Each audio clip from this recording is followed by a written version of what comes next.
यज्ञ के समापन के लिए अंतिम संहिता डालो वत्स। ओम भवतु भिक्षाम देहि।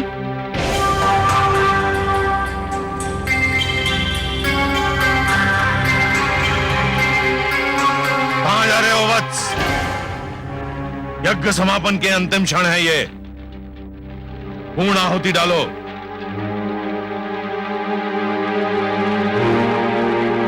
ओम भवतु भिक्षाम देहि।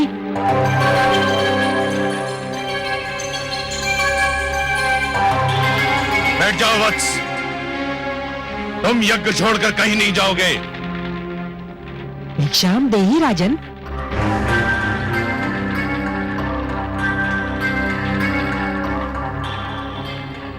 क्षमा करें गुरुदेव, किंतु बलि के द्वार पर कोई भिक्षुक आए और उसे भिक्षा के लिए दूसरी बार भी गुहार करनी पड़े तो बलि की दानी वृत्ति को 100 बार धिक्कार है। अब मैं नहीं रुक सकता। वत्स, रुक जाओ वत्स, रुक जाओ।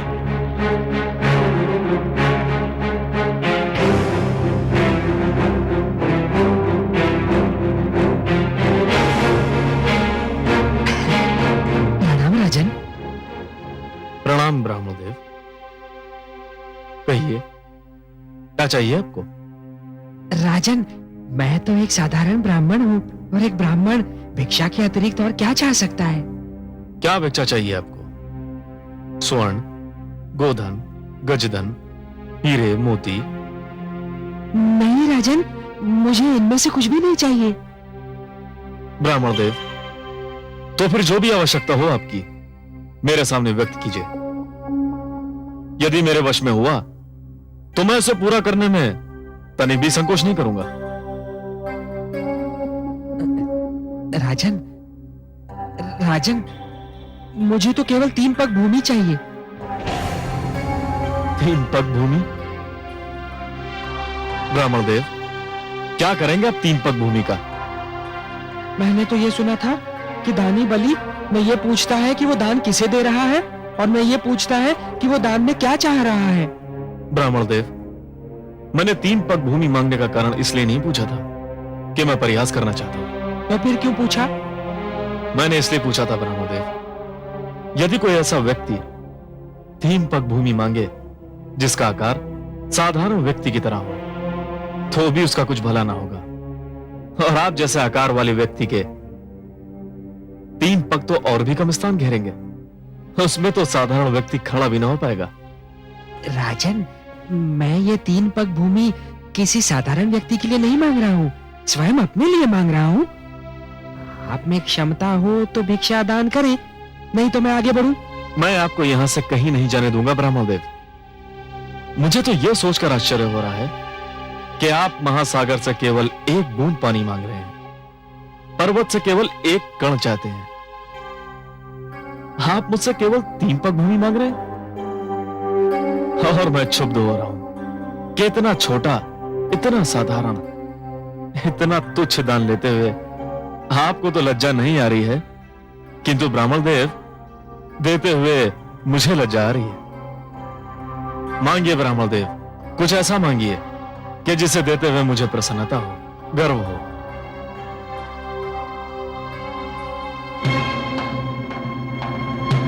राजन, मुझे तो केवल 3 पग भूमि चाहिए।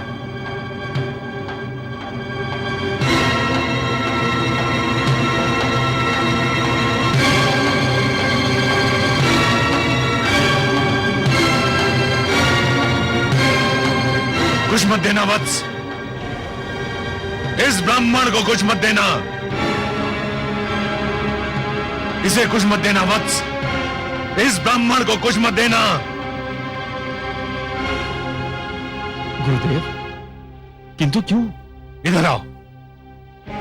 ये ब्राह्मण नहीं है। तो फिर कौन है ये? ये छलिया है, ये स्वयं विष्णु है।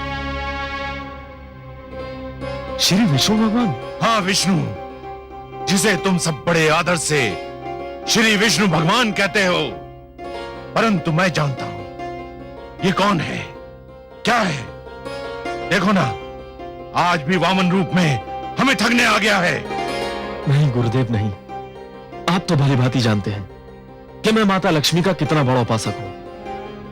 मैंने तो उनसे भी कहा था कि मैं भगवान विष्णु के दर्शन करना चाहता हूं, जो मेरे दादा श्री प्रहलाद के पूज्य हैं। गुरुदेव, मैं कितना सौभाग्यशाली हूं कि आज भगवान स्वयं चलकर मेरे द्वार पर आए हैं। मैं तो प्रसन्नता से फूला नहीं समा रहा हूं। मूर्ख मत बनो, तुम विष्णु को नहीं जानते हो। ये तुम्हें दर्शन देने नहीं, दंड देने आया है। गुरुदेव, भगवान यहां किस लिए आए हैं मेरे लिए कोई महत्व नहीं रखता। वे यहां आए हैं मेरे लिए बस यही महत्वपूर्ण है। मैं जिनके दर्शन के लिए इतना व्याकुल था वे मेरे सामने हैं। क्या इससे बड़ा सौभाग्य संभव है? और वो भी भिक्षुक बनकर। ये सब एक ढोंग है, एक छलावा है। तुम इसके छल में मत आना।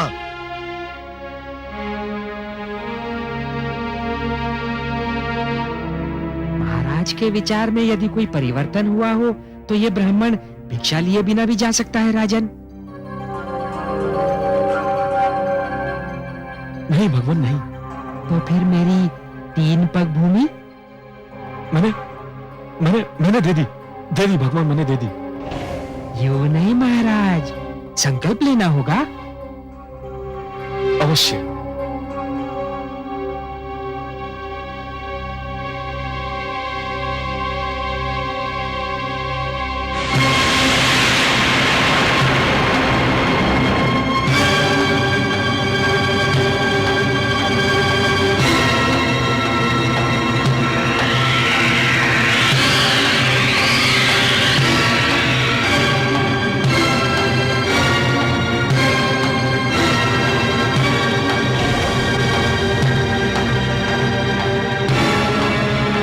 राजन,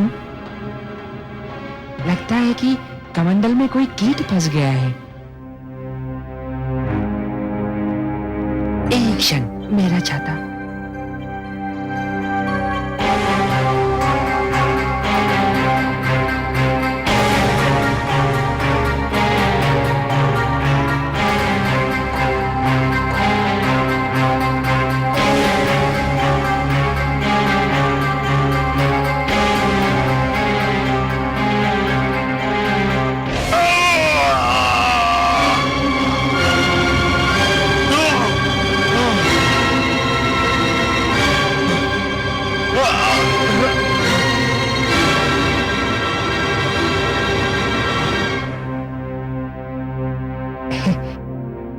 राजन, कीट निकल गया।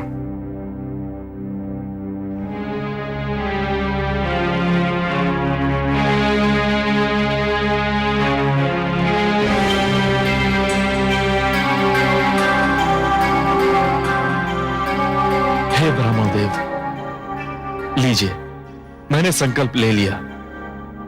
मेरे अहोभाग्य के संसार को सब कुछ बांटने वाला आज मुझसे केवल 3 पग भूमि की याचना कर रहा है। ब्राह्मण देव, नाप लीजिए 3 पग भूमि। मेरा दान स्वीकार करके मुझे धन्य कर दीजिए। तो लो वत्स, मैं 3 पग नापता हूं।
नहीं नहीं, अभी इसका समय नहीं हुआ है।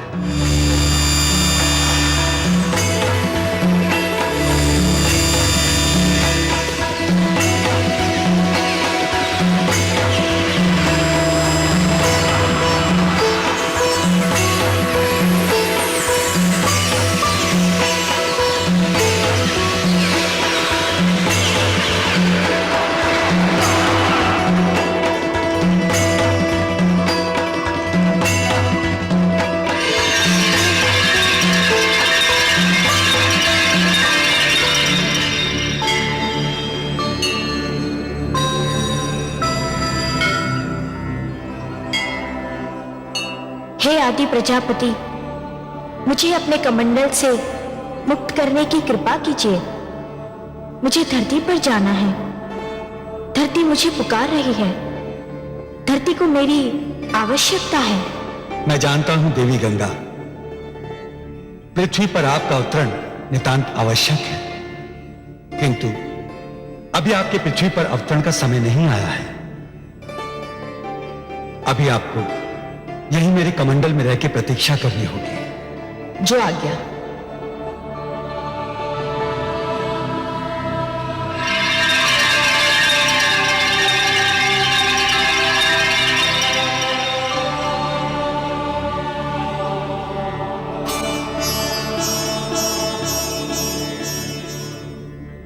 हे बलि, मैंने पहला पग उठाकर समस्त धरती और पाताल को नाप लिया है।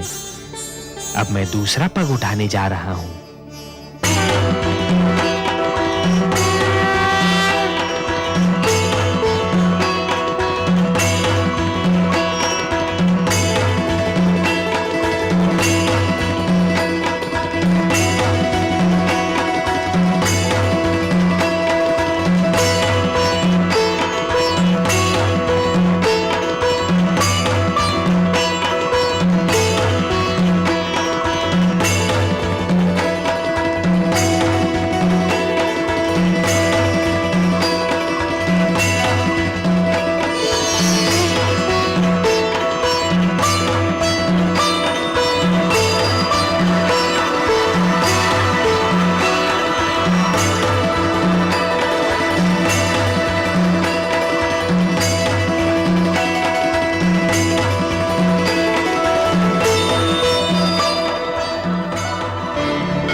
दूसरा पग उठाकर मैंने समस्त नक्षत्र मंडल और आकाश को नाप लिया है बलि।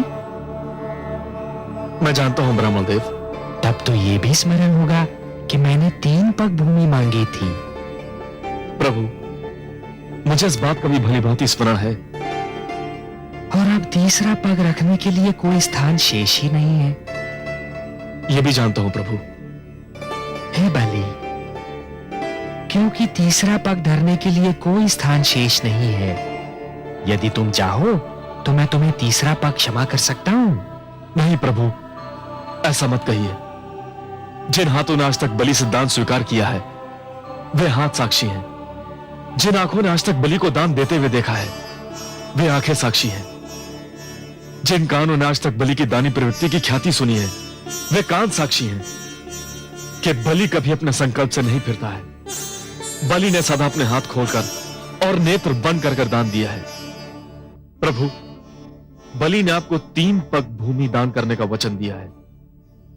प्रभु, तो आपको अपना तीसरा पग उठाना ही पड़ेगा। उठा तो लो बलि, परंतु प्रश्न ये है कि उसे रखूंगा कहां? कोई स्थान शेष ही नहीं रहा। मैं जानता हूं प्रभु, मैं ये भली भांति जानता हूं कि आपके दोनों पगों ने यह सारी सृष्टि, मेरा सारा राजपाट और जो क्षेत्र मैंने जीते थे, वे भी नाप लिए हैं। अब केवल एक ही स्थान बचा है जिस पर मेरा अधिकार है, जो मेरा है। मैं तुम्हारा वाक्य पूर्ण होने की प्रतीक्षा कर रहा हूं बलि। वो कौन सी वस्तु है जिस पर अब भी तुम्हारा अधिकार है? प्रभु, वो वस्तु है मेरा शरीर। बस अब मेरी काया ही बची है जिसे मैं अपनी कह सकता हूं, जिस पर अब भी मेरा अधिकार है। प्रभु, आप अपना तीसरा पग मेरे शीश पर धरिए, ताकि संसार ये जान ले कि बलि केवल देना नहीं, वचन निभाना भी जानता है। प्रभु, कृपा करके उठाइए अपना पवित्र पग और धर दीजिए मेरे शीश पर। प्रभु, ये मेरा आग्रह भी है, मेरा हट भी है और मेरी विनती भी है। हे बलि, यदि तुम्हारी यही इच्छा है और यदि तुम ये समझते हो कि इसी में तुम्हारा उद्धार है, तो मैं ऐसा ही करूंगा।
मैं धन्य हो गया प्रभु, मैंने अपना वचन निभा दिया। हाँ बलि, तुमने अपना वचन निभाया तो सही, पर जानते हो कि यह सब मैंने क्यों किया? हे प्रभु, आपके अतिरिक्त आपकी लीला और कौन जान सकता है। मैं तो केवल इतना जानता हूं कि संभवतः इसी में मेरा उद्धार निहित है। बलि, तुमने अपने जीवन का प्रारंभ बड़े शुभ और उत्तम ढंग से किया था, परंतु जब तुम जीवन के दोराहे पर पहुंचे, तब तुम उस मार्ग पर चल पड़े बलि, जिस पर असत्य का डेरा था, अहंकार का अंधेरा था। यह वो मार्ग नहीं था बलि, जो मेरे भक्त प्रहलाद ने चुना था। यह तो हिरण्यकशिपु की प्रवृत्ति का मार्ग था, जिसके दमन चक्र को रोकने के लिए स्वयं मुझे नरसिंह अवतार धारण करना पड़ा था। जब तुम उस मार्ग पर अत्यधिक आगे बढ़ चुके थे बलि, तब तुम्हें अपनी भूल का आभास अवश्य हुआ था, परंतु तब तक तुम स्वयं उस मार्ग से लौटकर नहीं आ सकते थे। तुम्हें सत्य के मार्ग पर केवल ईश्वर ही ला सकते थे, और इसीलिए मैंने यह वामन रूप धारण किया।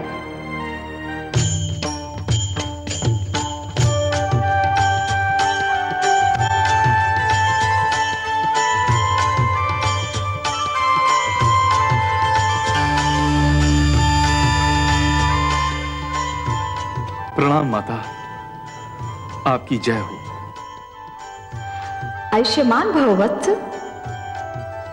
सर्वेश्वर तुम्हें बता देना चाहते थे कि जिस प्रकार दीपक ये जान लेता है कि सूर्य प्रकाश में उसके अस्तित्व का कोई महत्व नहीं और वो बुझ जाता है, उसी प्रकार प्राणी को भी ये जान लेना चाहिए कि ईश्वर की शक्ति के समक्ष उसका कोई महत्व नहीं और उसे उसके आगे सिर झुका देना चाहिए। अब यह लक्ष्य पूरा हो चुका है, तुम्हें सत्य का ज्ञान हो चुका है। मेरा सिर झुक चुका है माते, और इसीलिए हम दोनों तुमसे अत्यंत प्रसन्न हैं। हे बलि, तुमने दान दीक्षा का एक ऐसा उदाहरण दे दिया है जो समस्त संसार के रहते भुलाया नहीं जा सकता। वत्स, तुमने अपनी प्रजा को न्याय दिया, परिवार को स्नेह दिया, बस एक भूल की तुमने, अपने क्रोध में अपनी सीमा भूल गए। बलि, जीवन का महानतम लक्ष्य सीमाओं का निर्धारण ही तो है। मैं तुमसे अपार स्नेह करती हूं। मैंने अपनी कृपा से तुम्हारे लिए भंडार का मुख खोल रखा था, क्योंकि तुम धन का सदुपयोग कर रहे थे। अब मेरा लक्ष्य पूर्ण हो चुका है और मैं तुम्हें क्षमा भी कर चुका हूं। अब मुझे क्षीर सागर लौटना है,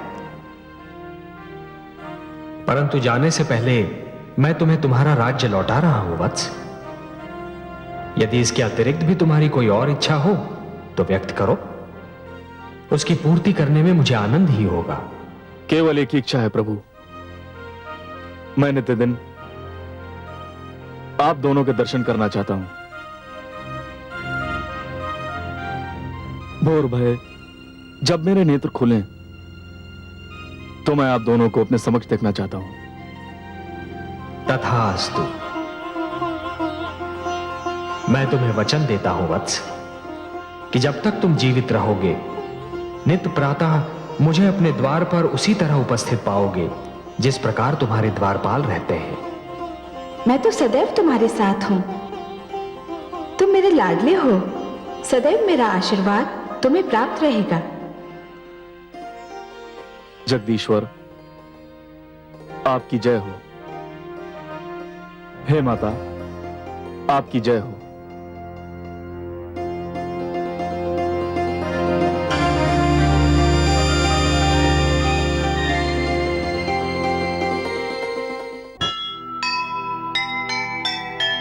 जगदीश्वर का लक्ष्य है मानव का कल्याण। आए वामन रूप में धरती पर भगवान।